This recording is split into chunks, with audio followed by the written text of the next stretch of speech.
तो दोस्तों आप सभी का स्वागत है वामन मैटर्स में। आज मैं इस किताब के बारे में चर्चा करने वाला हूँ, republic of Hindutva, written by Badri Narayan sir. और तो मैं बद्री नारायण जी को इंट्रोड्यूस करना चाहता हूँ। बद्री नारायण जी एक सोशल साइंटिस्ट है। वो जीबी पंत इंस्टीट्यूट के डायरेक्टर भी है। उसके साथ उन्होंने पहले 5 किताबें भी लिखी हुई है। और तो आज का विषय आपको क्यों जानना चाहिए आप सभी लोगों को, मतलब क्या है आज का विषय। तो आज का विषय ये है कि अगर आप सभी लोग आरएसएस और बीजेपी में आपका इंटरेस्ट है इस विषय के रिगार्डिंग, तो ये टॉक आपके लिए ही है। और आज हम 3 मुद्दों के बारे में बातचीत करने वाले पूरे इंटरव्यू में। पहला मुद्दा है हिंदुत्व, दूसरा है आरएसएस, तीसरा है जो भी पिछड़े वर्ग है उनके रिगार्डिंग। तो सर शुरुआत में यहाँ से करना चाहूँगा। सबका फेवरेट सवाल है पूरे देश का कि बीजेपी ने पंतप्रधान कैंडिडेट 2014 में मोदी जी को रखा। तो इसके पीछे आरएसएस और बीजेपी का क्या थॉट प्रोसेस था, जिसके वजह से आपको लगता है कि पूरे के पूरे मार्जिनलाइज जो भी समाज है अपने कंट्री में, दलित, ओबीसी और भी जो पिछड़े वर्ग है, उनको इंक्लूड करने के लिए ये मदद हुआ मोदी जी को एज ए पीएम कैंडिडेट खड़ा करने के बाद। रोहित, बहुत बहुत धन्यवाद। पहले तो मैं बहुत आभारी हूँ आपका और आपके वामन मैटर्स प्रोग्राम का कि आपने मुझे मौका दिया ताकि कुछ देर आपके श्रोताओं के साथ बात कर सकूं। और ये भी अच्छा लगा कि आपने हमारी किताब पर बेस करके बात की, रिपब्लिक ऑफ हिंदुत्व, जो मेरी नई किताब आई है पेंगुइन से। देखिए, यूं तो बीजेपी में पहले से मार्जिनल कम्युनिटी के लीडर्स, ओबीसी लीडर्स रहे हैं और महत्वपूर्ण। जैसे उत्तर प्रदेश में आप देखो तो कल्याण सिंह बहुत महत्वपूर्ण लीडर थे, लोध कम्युनिटी के। जो इनके जो अध्यक्ष थे वो एक दलित समुदाय से आते थे एक समय में। तो ये करती रही है। लेकिन नरेंद्र मोदी जी के प्रधानमंत्री पद का कैंडिडेचर घोषित करना 2 अर्थ रखता था उस समय। पहला अर्थ ये, क्योंकि नरेंद्र मोदी जी को कभी कोई कास्ट लीडर के रूप में नहीं देखता था। नरेंद्र मोदी एक बहुत इफिशियंट लीडर, एक बहुत सफल प्रधान मुख्यमंत्री गुजरात के, जिनपे जो अपनी तरह से गुजरात मॉडल जो पूरे चर्चा में आया उसके जनक माने जाते रहे। लेकिन उनमें एक सिंबॉलिक मीनिंग छुपा हुआ था उनके कैंडिडेचर में, जो उस समय शायद लोगों को नहीं लगा होगा जब ये घोषणा हुई होगी। लेकिन उसमें ये था कि ओबीसी कम्युनिटी से आता हुआ व्यक्ति किस तरह से एक पार्टी उसको प्रधानमंत्री पद का कैंडिडेट, तो प्रधानमंत्री कैंडिडेट घोषित करना बहुत बड़ी बात है। और इसका बड़ा अर्थ होता है उन समुदायों के लिए जिससे लोग निकल के प्रधानमंत्री तक, इस देश में सबसे बड़ा पद तो वही है ना। अगर वहां तक पहुंच जाते हैं तो उनको लगता है हमारा आदमी वहां पहुंच गया, उसको कुछ मिले ना मिले लेकिन उसको लगता है हमारा आदमी पहुंच गया। तो जैसे हमारे दलित, उत्तर प्रदेश के दलितों में बड़ी चाह होती है कि इनका कोई मायावती जी, बहन जी या जो भी है वो प्रधानमंत्री बन जाए। तो ये बहुत बड़ी चाह होती है, तो वो चाह पूरा करता है ये। और इसके पीछे एक सुचिंतित योजना, शायद ओबीसी इंक्लूजन का उस समय न रहा, लेकिन बाद में उसका फायदा बीजेपी को जरूर मिला। और बीजेपी ने ओबीसी समूहों को अपने साथ जोड़ा, दलित समूहों को अपने साथ जोड़ा। लेकिन नरेंद्र मोदी का जो व्यक्तित्व है उससे दोनों ही तरह के फायदे हुए। एक एबल एडमिनिस्ट्रेटर एंड गवर्नेंस के वाले व्यक्ति को देना, और दूसरा एक ओबीसी कम्युनिटी का व्यक्ति जो कि आज देश का सबसे बड़े पद पर बैठा है। ये एक ऐसी किताब है जो पढ़ते वक्त मुझे ऐसा लगा और पढ़ने के बाद भी ऐसा लगा, इंट्रोस्पेक्शन के बाद, कि पॉलिटिकल एजुकेशन बहुत महत्वपूर्ण है आज के भारत के युवाओं के लिए सरवाइव करने के लिए इस कंट्री में। आपको क्या लगता है कि ये बात कितनी सच है? बिल्कुल सच है रोहित। बिना पॉलिटिकल अंडरस्टैंडिंग के आप समाज को नहीं समझ सकते, देश को नहीं समझ सकते, अपने को नहीं समझ सकते। क्योंकि पॉलिटिक्स सबके मूल में होती है। पॉलिटिक्स यानी जो जो power lies with the politics and power makes our society, power influence the making of our society. हमारे समाज को बनाने में जो स्टेट की बहुत बड़ी भूमिका होती है, पावर की बहुत बड़ी भूमिका होती है। और पॉलिटिकल अवेयरनेस, जो व्यक्ति कवि हैं वो कहते हैं कि बिना पॉलिटिकल अवेयरनेस के आदमी का कोई मतलब नहीं है। तो आदमी हमेशा एक पॉलिटिकली अवेयर इंसान, पॉलिटिकली अवेयर इंसान मतलब ये नहीं ये पार्टी वो पार्टी, ये नहीं, वो चीज ये है कि जो समाज में राजनीति के मतलब को समझता हो और समाज में राजनीति के जो गति चल रही हो उस पर नजर रखता हो, और जो अपने समाज के बनने की प्रक्रिया में राजनीति की जो भूमिका है उसको समझता है, वो तो राजनीति सचमुच एक बहुत जरूरी पक्ष है जीवन का। प्राय लोग कहते हैं हम ये पॉलिटिकल हैं, हमें राजनीति से कोई मतलब नहीं, लेकिन उनको राजनीति से बहुत मतलब होता है, लेकिन वो अपने को पॉलिटिकल कहते हैं। भाई वो टेलीविजन देखेंगे, तमाम नेताओं के बारे में बात करेंगे, तमाम ऐसी बात करेंगे, हमें पॉलिटिक्स से मतलब नहीं है, हम अपने घर में रहना चाहते हैं, कोई अपना रोल। जब तक पॉलिटिक्स में आपकी हिस्सेदारी नहीं होगी, डेमोक्रेसी मजबूत नहीं होगी। डेमोक्रेसी की मजबूती राजनीति में, डेमोक्रेटिक पॉलिटिक्स में आपकी भागीदारी से ही संभव है। और पढ़े लिखे लोगों को, पढ़े लिखे युवाओं को जो आज बहुत बड़ी बड़ी जगहों पर बैठे हुए हैं, प्रोफेशनल एजुकेशन वाले लोग प्राय करते हैं मेरा राजनीति से कोई मतलब नहीं है, मैं तो सीईओ बनना है, हम कंपनी के सीईओ बन के खुश हैं। नहीं, वो खुश रही है, लेकिन साथ साथ पॉलिटिकली अपने समाज को समझे। पॉलिटिक्स एक माध्यम है समाज को समझने।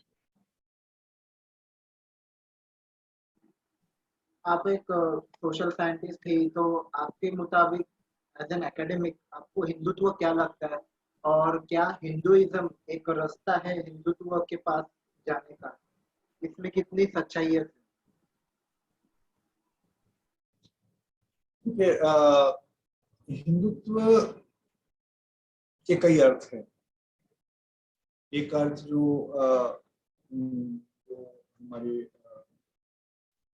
जो ये एक जो अर्थ मैं समझना चाहता हूँ, वो अर्थ है जो एक आरएसएस पर एक बहुत अच्छी किताब है सुनीला मित्तल। उसमें वो बताते हैं कि जो चंद्रनाथ बसु जो बंगाल के साहित्यकार थे, उन्होंने पश्चिम बंगाल लिटरेरी एसोसिएशन में एक भाषण दिया था, जिसमें उन्होंने बताया था हिंदुत्व क्या है। और हिंदुत्व का मतलब उस अर्थ में, उनके अर्थ में एक हिंदूनेस, हिंदू जैसा, हिंदू लाइक, या हिंदूनेस लाइक भी हटा दें, मतलब जिससे हिंदू बनता हो। हिंदुत्व वो क्वालिटीज हैं जिन क्वालिटीज से हिंदू बनता है, तो वो हिंदुत्व है इनडायरेक्टली। तो आपका प्रश्न क्या था कि और मेरा आगे का सवाल ये भी था उससे ही जुड़ा हुआ, क्या हिंदुइज्म एक रास्ता है हिंदुत्व के पास जाने के लिए? मुझे लगता है दोनों एक दूसरे के पास जाने के रास्ते में। हिंदुत्व जो है वो हिंदूनेस को ऑर्गेनाइज्ड वे में रखता है, संगठित वे में। एक एक एक और हिंदू जब जब धर्म में, धर्म भी अपने आप में संगठित है। हिंदू धर्म बहुत वेल ऑर्गेनाइज्ड है, लेकिन बहुत कसा हुआ नहीं, मतलब बहुत वेल ऑर्गेनाइज्ड, लेकिन based on fundamentals, but based on foundations, but not on fundamentals. Foundations होते हैं, foundation of Indian culture, foundation of Indian religion, foundation of Hindu religion आपको मिलेगा। तो हिंदू धर्म तक से जो तत्वों से ही हिंदुत्व बनता है। तो हिंदुत्व और हिंदू धर्म में एक खास तरह का आवाजाही और संवाद आपको दिखाई पड़ेगा। दोनों एक दूसरे से अलग नहीं है। ऐसा नहीं है कि दोनों का मुंह दो तरफ है। दोनों एक दूसरे से संवादी है और एक दूसरे के लिए कंडीशन भी बनाते हैं। एक ये भी है कि जो बहुत नई फैक्ट थी अपने देश में, मतलब इस किताब से पता चली कि जो ट्राइबल्स है और दलित्स है, उनको टेम्पल्स इतने क्यों महत्वपूर्ण है सक्सेसफुल लोकशाही के लिए, डेमोक्रेसी के लिए। मतलब ऐसी क्या बात है मंदिरों में जो रोटी, कपड़ा, मकान उन चीजों में बात नहीं, उतनी मंदिर में बात है अपने कंट्री को एक सक्सेसफुल डेमोक्रेसी बनाने के लिए। देखिए, आपने बहुत अच्छा सवाल किया रोहित। जो जब भी हम लोग मार्जिनल कम्युनिटी के एम्पावरमेंट की बात करते हैं तो उसमें प्राय रोटी, कपड़ा, मकान, नौकरी, जो इकोनॉमिक एस्पेक्ट्स हैं, इस इकोनॉमिक एस्पेक्ट की बात करते हैं, जिसमें कल्चरल और रिलीजियस एस्पेक्ट पर कभी लोग ध्यान नहीं देते। अम्बेडकर बाबा साहब ने ध्यान दिया था, उन्होंने रिलीजन के सवाल को बहुत इंपॉर्टेंट ढंग से उठाया था, लेकिन बाद में वो सवाल छूट गया। दलितों के जीवन में, मार्जिनल कम्युनिटी के जीवन में, ट्राइबल्स के जीवन में धर्म की बहुत बड़ी भूमिका है। धर्म बहुत बड़ी भूमिका है। वो प्रायः हमारा सेकुलर पॉलिटिक्स नहीं समझता, क्योंकि वो धर्म को सोचता है कि धार्मिक मामला है, इसका कोई पॉलिटिक्स समझता नहीं। वो उस पर कभी उसको एड्रेस नहीं करता, उस इश्यू को कभी एड्रेस नहीं करता। लेकिन जो मार्जिनल कम्युनिटीज के लिए जो टेम्पल है, वो एक तो पूजा का स्थान है, जहाँ वो अपना सुख दुख भगवान से कहते हैं, यानी रोते हैं, गाते हैं।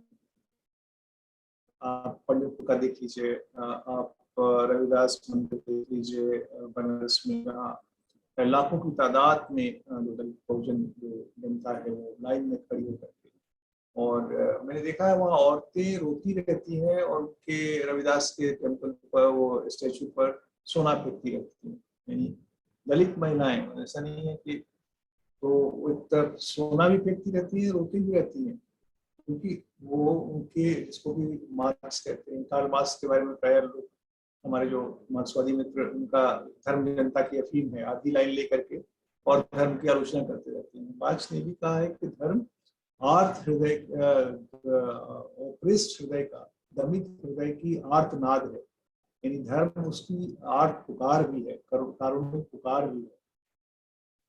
तो धर्म का बहुत महत्व है। धर्म में मंदिर, मंदिर जो है मार्जिनल कम्युनिटी के लिए बहुत महत्वपूर्ण होती है।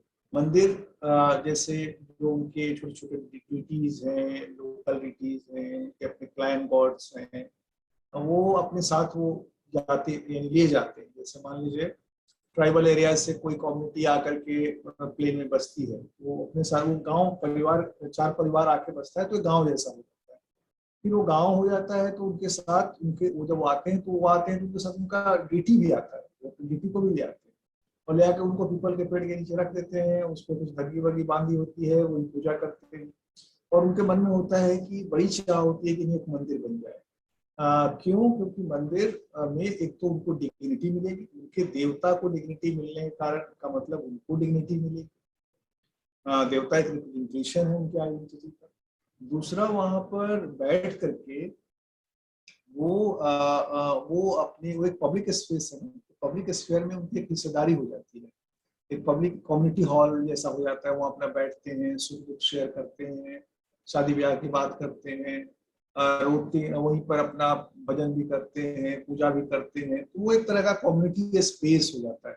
तो उनके लिए मंदिर सिर्फ पूजा की जगह नहीं है, कम्युनिटी स्पेस भी है, और साथ साथ पब्लिक स्पेस में हिस्सेदारी भी है। इसीलिए और डिग्निटी है, इन डिग्निटी ऑफ द कम्युनिटी। क्योंकि मैं, एक गांव है बनारस के आसपास, मैंने इस किताब में जिक्र भी किया है, जयापुरा। जयापुरा बनारस के पास एक गांव है जो उसको प्रधानमंत्री नरेंद्र मोदी ने अडॉप्ट किया है। वहां पर अगर आप जाएंगे तो वहां पे इन लोगों ने एक मुसहर जाति, राइट स्पीकर्स कम्युनिटी की बस्ती बनाई है, और उसमें जो सबरी की मूर्ति बनाई है और शिव की मूर्ति साथ साथ एक मंदिर में। तो शबरी वही है जिससे राम ने बेर खाया था, मीठा बेर। और मुसहर कहते हैं कि हम उनके परिवार के हैं, सबरी के हम वंशज हैं। तो वहाँ के मुसहर कहते हैं कि इधर 50 कोस में कहीं दूर दूर तक सबरी का मंदिर नहीं था, पहली बार सबरी का मंदिर हम लोगों को इन लोगों ने दिया। तो अब आप देखिए कैसे कनेक्ट बन जाता है। तो एक आइडेंटिटी का बोध, एक डिग्निटी, एक रेस्पेक्ट, धर्म भी आपको एक डेमोक्रेसी की लड़ाई में एक महत्वपूर्ण माध्यम है, क्योंकि वो आपकी डिग्निटी को इंश्योर करती है। ये हमें समझना होगा। ये मतलब बहुत जो महाराष्ट्र के दलित है या उनको ये सवाल सुन के बहुत शौक हो जाएगा कि जो नॉर्थ इंडिया के हमारे दलित थे, वो उनके मैरिज से जो भी मैरिज की कार्ड रहती है उसके ऊपर गणपति और बुद्ध का फोटो चिपकाया हुआ रहता है। तो क्या हम इसे इसको ऐसे देख सकते हैं सिंबॉलिक वे से कि उनका ट्रांजिशन नहीं हुआ है बुद्धिज्म में, जो जिन्होंने बुद्धिज्म एम्ब्रेस किया अम्बेडकर के वक्त, क्या या हम इसे ऐसा देख सकते हैं इसके साथ भी कि ये पोस्ट दलित लीडर पोस्ट अम्बेडकर लीडरशिप का फेलियर है? क्या अम्बेडकर को इंटरप्रेट ठीक से नहीं किए, इसके लिए इनकम्प्लीट ट्रांजिशन हो गया उनका बुद्धिज्म में, मतलब रह ही गया थोड़े से और हिंदू गॉड्स को अब तक मानते हैं? इसके ऊपर आप क्या कहते हैं, आपका अनुभव क्या कहता है? देखिए, धर्म हिंदुइज्म से बुद्धिज्म में ट्रांसफरेंस यानी कन्वर्जन या रूपांतरण जो भी कहें आप, वो एक एक ही इकोसिस्टम का निरूपांतरण है। यानी हिंदुइज्म का जो जो जो रिलीजियो इकोसिस्टम जिसको कहें आप, रिलीजियस इकोसिस्टम, हिंदुइज्म और बुद्धिज्म का एकदम सिमिलर सा है। तो उनको ये नहीं एहसास होता है कि किसी दूसरे धर्म में चले जाते हैं। वो बुद्धिज्म में जाते हैं तो उनको सब अपना ही लगता है, यानी उनको गणेश भी अपने लगते हैं और बुद्ध भी अपने लगते हैं। तो शादियों में आप देखेंगे कि कार्ड्स जो छपते हैं उसमें गणेश भी होते हैं और बुद्ध भी होते हैं, अम्बेडकर भी होते हैं। तो वो गणेश को छोड़ नहीं पाते हैं। गणेश उनका क्योंकि जो स्मृति है, स्मृति उनकी जो रिलीजियस हैबिटास जिसको कहते हैं, पीरे बोर्डियो एक सोशियोलॉजिस्ट हैं उसको हैबिटास कहते हैं। उस हैबिटास में जो हिंदू डिटीज है बहुत गहरे घुसे हुए होते हैं। वो जब अपने धर्म की अपने रिचुअल की कल्पना करते हैं तो उसमें वो अनायास आके बैठ जाते हैं। एक तरह से वो उनको उनसे मुक्त नहीं हो पाते हैं। तो मैं कहता हूँ मेमोरी बहुत कम दिन में आप नहीं बदल सकते हैं। कम्युनिटी मेमोरी को बदलने के लिए लंबा समय चाहिए। जैसे एक बुद्धिस्ट परिवार मान लीजिए 100 साल बाद हो सकता है उसमें से हिंदू से वो अपने को मुक्त कर ले, लेकिन अभी वो अभी की इकोसिस्टम में उसका रिसेंट ट्रांसफरेंस हुआ है, रिसेंट कन्वर्जन हुआ है, अगर रिसेंट उसने उस धर्म को अपनाया है तो मुक्ति नहीं, वो तो मेमोरी उसके साथ चलती रहती है। तो इसलिए गणेश और बुद्धा साथ साथ चलते रहते हैं। और भी हिंदू धर्म ने तो बुद्ध को अपना 12वां अवतार मान ही लिया है।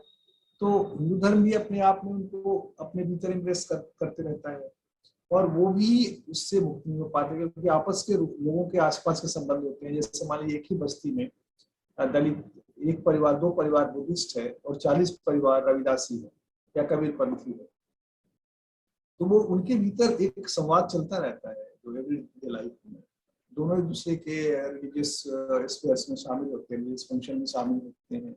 तो हो सकता है रविदास और बुद्ध साथ साथ दिखाई पड़ने लगे आपको, रविदास कबीर बुद्ध साथ साथ दिखाई पड़ने लगे। तो और बहुजन मूवमेंट ने एक जो काम किया उत्तर प्रदेश में, उसने इन सारे डिटीज को एक जगह, इन सारे पंथों को एक जगह कर दिया। कबीर पंथ, रविदास पंथ, बुद्धिज्म, सबको बहुजन का हिस्सा, बहुजन रिलीजियस स्फीयर का हिस्सा बना के सबको साथ खड़ा कर दिया।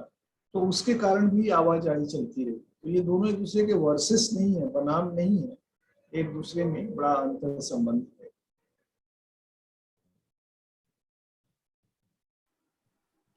हम एक साइकोलॉजिकल लेवल पे अगर देखें कि चलिए आप एक इतने आइडियोलॉजीज आपने आपकी जिंदगी में पढ़े रहेंगे, कम्युनिज्म या और अलग कैपिटलिज्म, तो इसमें एक जो मतलब आरएसएस के जो टॉप पीपल है जो आरएसएस चलाते हैं, तो ऑन ए ह्यूमन लेवल हम देखने गए और साइकोलॉजिकल लेवल पे, तो एक ये जो आइडियोलॉजी है आरएसएस की हिंदुत्व, तो इतने क्यों क्लिंगिंग है उसके लिए, इतना क्यों पकड़ के रखा है? क्योंकि एक थॉट या एक विचारधारा ज्यादा से ज्यादा एक इंसान के दिमाग में 1 महीना साल भर रहता है अंदाजा, लेकिन एक जिंदगी भर उस थॉट को पकड़ के जीना, उसके लिए संघर्ष करना, मतलब आप इस फैसिनेशन को कैसे देखते हैं?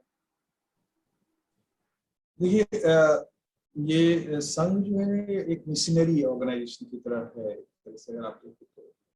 और वो चूंकि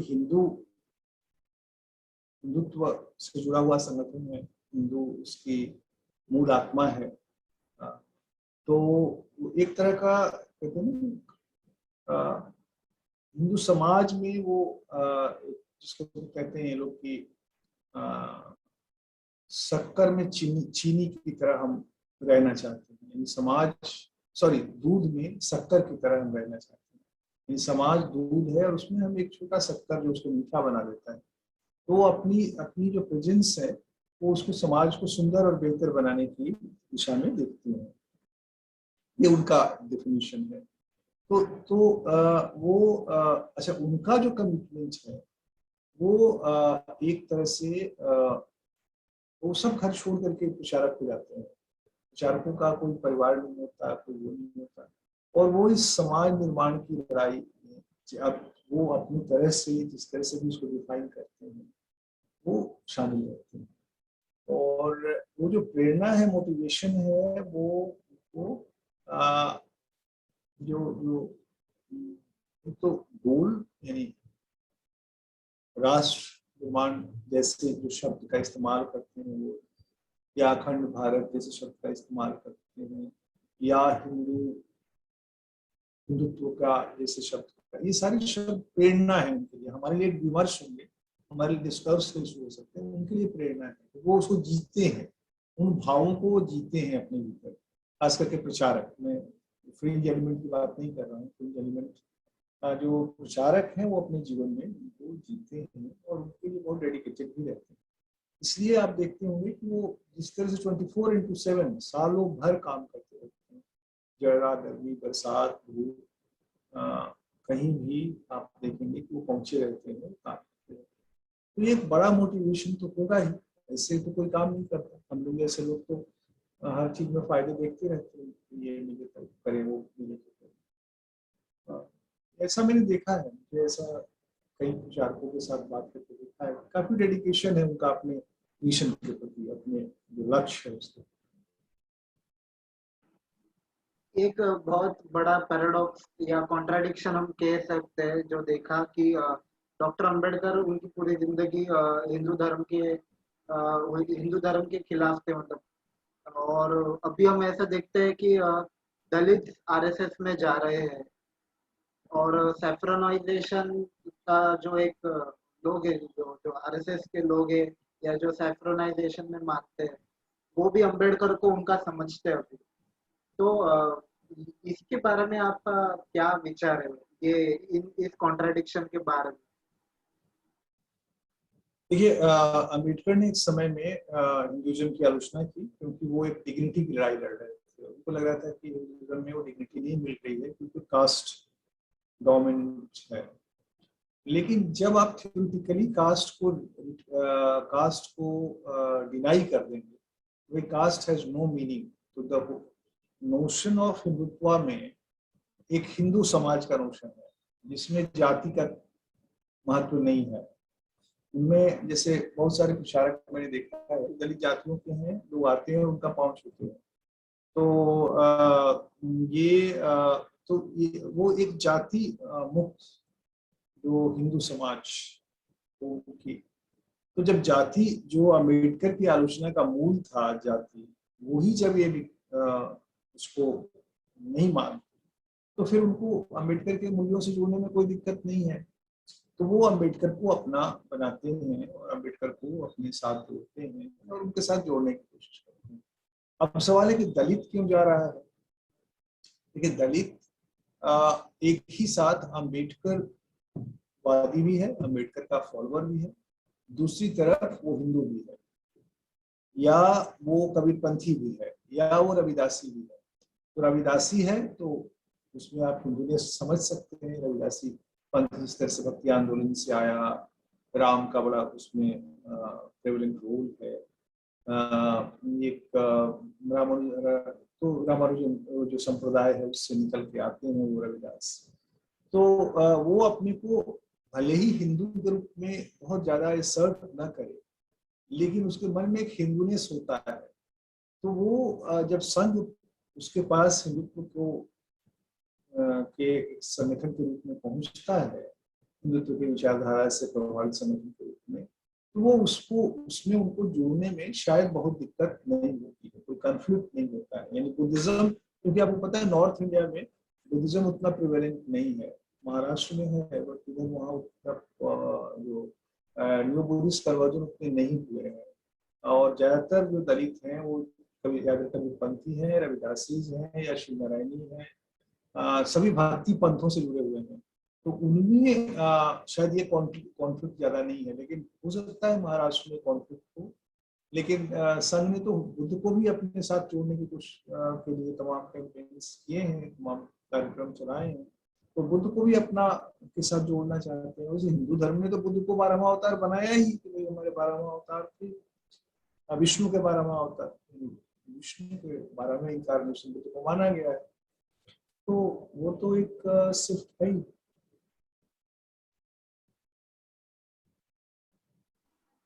दंत कथाएं जिसको हम माइथोलॉजिकल स्टोरीज भी कहते हैं, तो ये क्या रोल प्ले करती है इलेक्शन जीतने के लिए, स्पेशली बीजेपी के कंटेक्स्ट में हम बात करते हैं तब। देखिए दंत कथाएं जो हैं, दंत कथाएं ना कहें, आप कहें कथाएं, कथा, ओके ओके, जो कथा कथा। कहानी, हाँ जो कहानी कहते हैं ना गाँव में, जो कथा कहानी इसको कहते हैं।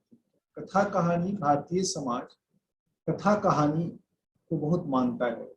यानी गांव में आप देखिए हर औरत आपको एक कहानी सुना देगी, हर बात पर कोई एक उदाहरण करके कहानी सुना देगी। पूरी औरतें, नानी दादी मामी की कहानियां हम लोग सुनते रहे हैं। तो उसकी पूरी साइकी में कथा तत्व है। और जो बीजेपी के लीडर्स होते हैं, जो some of them comes from the Sangh training, Sangh की ट्रेनिंग से आते हैं। तो वो बहुत अच्छी कहते हैं ना, ये कथावाचक के रूप में भाषण देने के लिए ट्रेन होते हैं। यानी संघ में प्रचारकों का भाषण की शैली आप देखेंगे तो इसमें कथा तत्व तो बहुत होता है। जैसे लगता है कि भगवत पुराण की कोई कथा कह रहा है, कोई सत्यनारायण व्रत की कथा कह रहा है, मुरारी बाबू की कथा है। ये जो कथा ट्रेडिशन है उससे वो अपने को बहुत सीखते हैं और फिर उसको नए कंटेंट के आधार पर भाषण देते हैं। तो वो जब बीजेपी के पॉलिटिक्स में आते हैं तो बहुत अच्छे ओरेटर होते हैं। अब देखिए अटल बिहारी वाजपेयी, नरेंद्र मोदी, ये सारे प्रचारक थे। ये सब कथा तत्व इनमें बहुत दिखाई पड़ेगा आपको। कहानी में लगेगा कोई कहानी का हिस्सा कह रहे हैं, तो उससे कम्युनिकेशन बहुत अच्छा होता है आम लोगों के साथ, खास करके जो गंवई लोग हैं उनके साथ, और संवाद भी होता है। तो इस तरह से कथा तत्व के साथ वो अपने मैसेज को रख के और अपने जनता से जुड़ते हैं। तो कथा बहुत जरूरी है भारतीय जीवन में, और उन्होंने कथा तत्वों को अपने उसमें शामिल किया, ओरेटरी में, बोलने की कला में, वाक्मीता जिसको शामिल। तो ये आखिरी सवाल है। सवाल ये है कि इस किताब ने आपको एज ए ह्यूमन बीइंग कैसे बदला, और ये जो किताब आपके रिश्तेदारों और उसके बाद दोस्त और जो भी आपके कलीग्स हो, जिन लोगों ने भी पढ़ी या आपको देखा किताब पे काम करते वक्त इतने साल, क्योंकि आपने बहुत साल लगाए ये किताब बनाने के लिए, तो कैसा था ये सारा अनुभव? ये किसी भी किताब के लिखने का अनुभव कहते ना, हर क्षण उसमें जीने का अनुभव है, क्योंकि आप हमेशा उस किताब में जीते रहते हैं। और तो आप एक लंबे समय तक 12-14 साल एक किताब में जीते हैं, तब एक किताब बनती है। लेख आप जल्दी बना सकते हैं, आर्टिकल्स जल्दी बना सकते हैं, किताब क्या है, पूरा लाइफ वर्ल्ड है। यानी किताब में एक पूरी जीवन जगत है उसमें। तो जीवन जगत धीरे धीरे बनता है, धीरे धीरे विकसित होता है, धीरे धीरे कहते हैं जैसे गांव, जब आप घर कहीं बनाते हैं तो धीरे धीरे घर में सामान आता है। पहले रसोई का सामान आएगा, फिर वो आपको घर में सोने का सामान आएगा या जाने का सामान आएगा, धीरे धीरे घर आप बनाते जाते हैं। तो यही एक लंबे समय में हमने इस घर को बनाने का वो किया। वो हर लेखक के साथ होता है। ये किताब जब बन के आई, तब छप के आई, तो इस किताब की बहुत चर्चा हुई। मेरी अभी तक जितनी किताबें मैंने लिखी हैं, मेरी किताबें ऑक्सफोर्ड से, बड़े बड़े दुनिया के बड़े प्रकाशनों से छपी हुई हैं। पेंगुइन से भी इसके पहले एक किताब कांशीराम की जीवनी हमने लिखी है, जो पेंगुइन में छपी है। ये दूसरी किताब है पेंगुइन से, लेकिन उन किताबों की उतनी चर्चा नहीं हुई जितनी इस किताब की। तो चर्चा हुई दोनों तरह की, तारीफ भी हुए और आलोचनाएं भी हुई। आलोचनाएं खास करके जो हमारे पुराने वामपंथी मित्र हैं उन्होंने आलोचनाएं करी, और तारीफ तो बहुत सारे सेक्टर ने करी। सेंट्रिस्ट ने भी की, जो जो हमारी हिंदुत्व पब्लिक है उसने भी की, लेफ्ट प्रोग्रेसिव में भी जो सुरुचिपूर्ण लोग हैं, पढ़े लिखे लोग हैं, उन्होंने भी की। तो तारीफ भी बहुत हुई, लेकिन आलोचनाएं भी, खास करके जो लेफ्ट फ्रिंज है उसने बहुत आलोचना करी। और तो इस तरह से ये किताब मिक्स्ड रिएक्शन समाज में इसने पैदा किया। स्वीकार हुआ, लेकिन स्वीकार के साथ साथ आलोचनाएं भी हुई, और वो किसी भी किताब की लाइफ का हिस्सा होता है। तो रोहित, इस तरह से इस किताब को हमने पाया या सीख किया और जिया। एक आखिरी चीज, आपको कुछ सवाल है मेरे लिए? एक लास्ट कुछ। नहीं, मैं बस ये लगता है कि आपने जब इस किताब को पढ़ा तो आपको क्या लगा? तो आप हाँ, जब मैंने इस किताब को पूरा पढ़ा, उसके बाद दिमाग में ख्याल यही आया कि जो हम टिप ऑफ द आइसबर्ग पे देखते थे कि आरएसएस की वजह से बहुत सारी दंगल हो रही है, बहुत सारी बुरी चीज हो रही है, लेकिन एक मुझे खूबसूरत चीज लगी जो मुझे शेयर करनी है कि जिनको भी मैनेजमेंट सीखना होगा, स्ट्रैटेजी सीखनी होगी, तो कोई भी बंदा या बंदिया, anybody can volunteer in should volunteer in RSS to वो चीजें सीखने के लिए, मैनेजमेंट कैसे करते हैं, स्ट्रैटेजी कैसे करते हैं, प्लानिंग कैसे करते हैं, एग्जीक्यूशन कैसे करते हैं, how flexibility plays a role एक हिस्ट्री क्रिएट करने के लिए या चीजें इम्प्लीमेंट करने के लिए। तो आई फील कि ये किताब से मुझे आपकी किताब पूरी पढ़ने के बाद मुझे लगा कि this can be a good thing to unlearn for many people अपने अपने लाइफ में या अपनी अपनी चीजों में इम्प्लीमेंट करने के लिए। तो ये मुझे चीज लगी, बहुत दिल से कह रहा हूँ, ये चीज लगी आपकी किताब पढ़ने के बाद। तो आपको बहुत बड़ा दिल से शुक्रिया कहना चाहता हूँ, आपकी किताब की वजह से ये मैंने सीखा। और इसके साथ दोस्तों, थैंक यू एवरीवन, आपने ये इंटरव्यू देखी सभी लोगों ने। और बद्री नारायण सर, आपका दिल से आभार व्यक्त करता हूँ। आप और किताबें लिखिए और आगे जाइएगा, जिंदगी में और तरक्की कीजिएगा। आपसे भी बहुत लोग इंस्पिरेशन लेंगे आगे जाने के लिए जिंदगी में। तो thank you again. Thank you Rohit, आपका और आपके फोरम का बहुत बहुत धन्यवाद, और आपके श्रोताओं का जो सर्विस से जुड़े हुए हैं, बहुत धन्यवाद।